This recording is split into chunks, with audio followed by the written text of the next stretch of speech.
I spoke to a client recently who had been toing and froing about leaving a very high-powered public sector role, pretty well paid, but he had a sense that he could earn more in a private sector role, but he felt quite sort of conflicted by the amount of fear he was feeling, sparked by the uncertainty of what could those roles look like, and would I be throwing away a sure thing with lovely colleagues and feeling really valued in quite an interesting and complex role.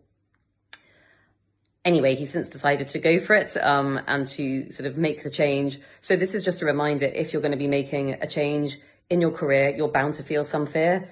We all hate uncertainty. Who likes uncertainty? Nobody does.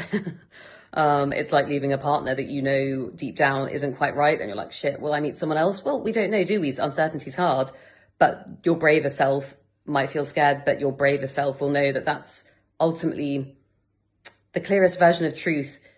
Truth in its most distilled form, and it's the same for careers. Just because you don't know, just because you feel scared, courage is usually the right way. Courage is pushing you upwards towards everything you can be, and it's a way of kind of grabbing fear like a netball flying at your face, taking control of it, and taking steps towards, a more kind of abundant, expanded version of yourself. And that's rarely something that we regret.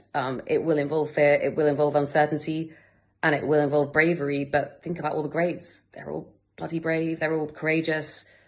Nothing worth having in life is easy. A couple of questions you can ask yourself if you're feeling confused. Often we're not as confused as we think. Is like, if I had 2 years left to live, what would I do? If my stress could speak or my body could speak, what would it say to do? What does it need? Is it saying, I really need a new challenge? Is it saying, actually, I've had shitloads of trauma in my life. I just want to feel safe.